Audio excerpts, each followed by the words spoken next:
everyone, and welcome to the Drama Hospital recap for November 2nd. As always, don't forget to subscribe so you don't miss any of our videos or recaps, and also be a beauty and hit that bell down below so you get notified every time we upload a new recap. This video is going to get a lot lighter because when I started editing, I noticed I lost the first quarter of my videos. So let's do it right now while I still have some semblance of light. At Andre's office, Franco is like, he's looking at this document and he just cannot right now. And he says probably the only thing that both Jasons remember is how much they hate him, and way to foreshadow there.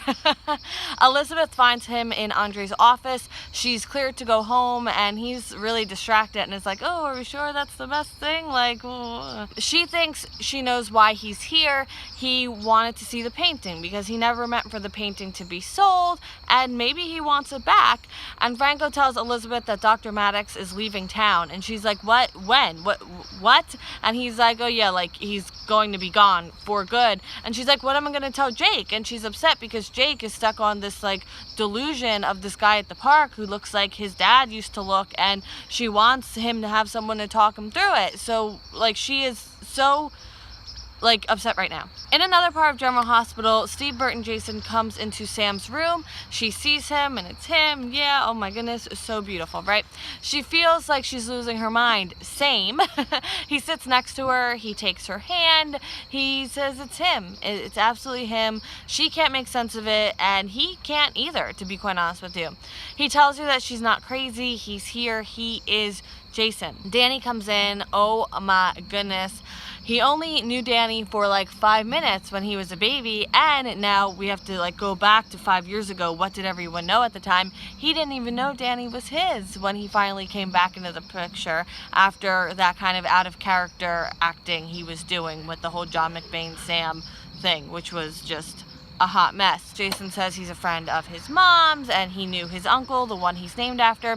He's been away for a long time, since Danny was a baby, and Sam's crying a little bit. She's happy to see him. Danny made her a card and he asked Jason to help him up onto the bed. See, Bert and Jason's picking Danny up, and poor Charles Jason comes in and says, let go of my son. And he does. He's very respectful.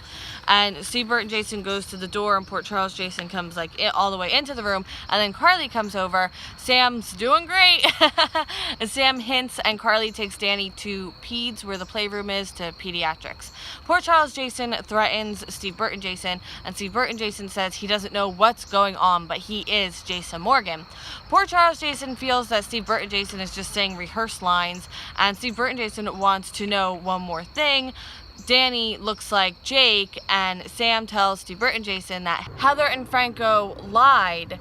Danny is her son with Jason, and it's like, oh my goodness. And he thanks her for telling him, and the way she had to tell him though, like you just wanted them to hug but they couldn't. Poor Charles Jason really wants Steve, Bert, and Jason to just leave right now. He sees him as a threat, and Carly comes back. Carly brought him to come see Sam, and poor Charles Jason feels kind of betrayed by that. He's, really? Really? She apologizes to poor Charles Jason for doing what she did, convincing him that he was Jason, and it gets kind of yelly and heated, and Epiphany comes in and yells at them for yelling and upsetting Sam, and Steve, Bert, and Jason turns around, and Epiphany is like, same. Oh my god. So he says hello because he's polite. Steve, Bert, and Jason does have to leave if he's causing a disturbance. Epiphany tells poor Charles Jason he needs to leave too. Sam needs her rest, but Epiphany is still recovering from that shock of seeing Jason's face. Epiphany stays with Sam. She asks if she wants a doctor or a sedative because obviously she's had quite a shock, and Sam's like, I'm okay, I just need time to think. Oh my goodness, I do too. Honestly, I know we were all like, ooh, let's get to the good part where everyone meets and everything, but honestly, I could have taken another week to take all this in, because now it's just hitting us in the face like, and I don't know if I can handle it. In the hallway, Carly still blames herself for all of this. Maybe she made the situation worse by bringing Steve, Bert, and Jason here, but Steve, Bert, and Jason is glad that she made him do this. He saw Sam and Danny, and he found out that he's his son, and then in the moment we've all known was coming, Steve, Bert, and Jason sees Franco and immediately attacks him, just beeline, goes for him, right in front of Elizabeth, punches him in the face, kicks him on the ground, beats him up and all. Carly pulls him off because now Steve, Bert, and Jason is like straight up choking him and like why come back if you're just going to go to jail for the rest of your life? So Carly pulls him off. He asks why Franco's still alive, and then Liz is like tending to Franco, which he's not even paying, like, just too much, right? So then after the police come and put cuffs on him, he goes after Franco again in the handcuffs, and see Burton, Jason, is taken away by the cops, and Carly tries to plead his case that, oh, like, he thinks that he did this and this to his family, and Port Charles Jason talks to Carly, this is it, and she just believes him after everything they've been through. Like, it's meant nothing. Like, this is it. What does that make him if this guy is Jason Morgan? And Carly wishes she knew. Elizabeth, in another part of the hospital, is like, what has just happened? That guy looked just like Jason used to. And then she remembers all the twin stuff, just, you know, highlights of the last 2 months. Andrew is alive, and did Franco know? On the pier, Valentine does meet Klein there. He doesn't want to help him though. Klein begs him, please, he'll owe him one. Klein says he didn't know what was happening at the Metro Court. He didn't know what the plan was. It was trying to get the patient back. And Valentine says his wife was there. He and his wife found this other man at the pier who was shot, and the man said Klein's name, and that's not very professional. Klein says he's a scientist, not a gangster. Then you are on the wrong show, okay? He wishes he could change the past. Doesn't Valentine wish he could also change the past? Klein wants to go away and have a new identity, and he knows Valentine can make that happen. Valentine makes a call to his person. They're at Dock 55. He's going to come help. But turns out Valentine actually called the police. His loyalty is to Nina, and he's not going to help Klein. And Klein tells Valentine someone will sell him out one day like he just did to him. At the Metro Court, Cassie meets Finn at the restaurant. Cassie knows Anna's last name. Do we know that? Because she said something, Miss Duvain. Did she know Anna's last name? I'm not sure. She's eager to find out her test results, and Finn wants to wait until they're in more of a proper setting, because the middle of the Metro Court randomly meeting isn't like really the proper setting for test results. And she does have an appointment a little later, and she invites he and Anna to dinner tonight. She would be surprised if he said they were having problems. He's so dedicated to his work, but Anna doesn't seem to appreciate and understand his work. And he says, no, Anna does. She appreciates me so much. He tells her Anna makes her own schedule, and he needs to check her schedule before he can agree to dinner. Like, that's why he was hesitating. So they're going to have their appointment a little later, and Cassie is a little confused by the interaction. A little later, Valentine meets Cassie at the bar of the Metro Court. I think it's another random meeting. But Cassie wants to meet me and talk about their arrangement. And then Cassie brings up Finn and his girlfriend, and Valentine's like, oh, I was under the impression that Finn's girlfriend just dumped him. Valentine is going to blow this whole operation, and I am upset. At Anna's, Andre comes over to say goodbye. He's leaving Port Charles. Anna is shocked. His patients need him, and he says there are others who can help them.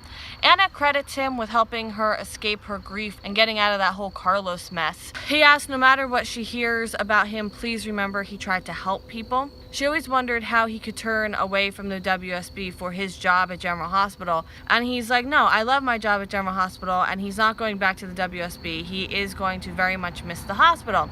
She says that he can trust her, and he can tell her what's going on. She won't judge him. He gives her a little disco ball to remember him at his best. She asks him not to leave. He wishes he didn't have to. A choice he made in the past has caught up with him. She asks if it's about WSB work. It started out with good intentions, but then it spiraled. He set out to conquer the loss of self and identity and the loss of memory, which is a very noble quest, but things took a turn. He has all of his work with him in this briefcase. He had hoped it would be his legacy, and now it's going to be more of a curse. She asks that he tell her what's going on. She can help him. He wants to so much. And she's like, you know what? I'm going to make tea, and then we can talk. And I'm like, don't leave him alone. He's going to sneak away. That's what people do when you leave them alone and they're apprehensive. He already said he was going to leave. As it came to no surprise to, I think, any of us but Anna, he left when Anna left the room. And I'm like, come on, Anna, never leave an upset person alone. But she thinks she knows where he is. Back at General Hospital, Finn finds Anna there. She was looking for Andre. Finn doesn't know anything about what's going on, and he tells her that they're not exactly exes as of yet. He ran into Cassie. She invited them to dinner, and he didn't exactly tell her they split, even though he had much of an opportunity to. At the PCPD, Carly followed Jason all the way there. She's gonna call Diane, and she has to be the one to kind of fill him in on this whole Franco stuff. Franco's free because of Diane. He had a brain tumor, and he wasn't held accountable for anything he did. They thought he was Jason's brother at the time, so that's why they really worked to help him, but he's not related to Franco. They found that out much later. And also, she almost married him, and Jason is like, what? She thought he was the last tie to Jason, and she was a rolling disaster. Please don't hate her, and he doesn't. But also, and I don't think she got a chance to tell him that that whole Franco Carter thing wasn't what it appeared at the time, because I think that would also make him understand a little bit more, even though it was a weird time to begin with. But I think she should also get that in there before too much time passes. But everything is going to be okay now because he's back, and they'll work through all this. And then Klein, of all people, is brought in, and Jason makes eye contact with him, and oh my goodness. And now end scene. Andre throws out his life's work into a garbage at the pier. Wow. Way to not take responsibility and try to fix your mistake. I mean, in that research could be a way to reverse what was done to Andrew, but okay, don't do that. He puts lighter fluid all over it and gets a match and burns it, and honestly, like, I'm really disappointed in him. Like, really extremely disappointed in him. Finn didn't want to screw up Anna's operation. She says couples break up all the time, like it wouldn't have been a big deal. And he says after he tells Cassie the news, he'll get out of this little operation they have going. Valentine tells Cassie that Finn's fiance left him, and she didn't realize him and Anna were engaged, Anna Devane, and he's like, Anna? I'm like, oh no. Franco tells Elizabeth that he did know there was a twin. Poor Charles Jason comes to see Sam. Epiphany tells him that she needs rest and he can be there, just don't make things complicated. Poor Charles Jason does not know what's going on, but it'll be okay. Everything will be okay. She knows who he is. I think she does know who he is, which is the problem. He's gonna get hurt so bad, and it breaks my little heart. Steve Burton Jason tells Carly to call Diane and tell her not to work too hard to get him out just yet. Sam's husband is right. Someone did something to both of them. This was a setup, and he wants answers. All right. Thank you so much for watching. I will see you tomorrow for more General Hospital. I hope you have a great day, and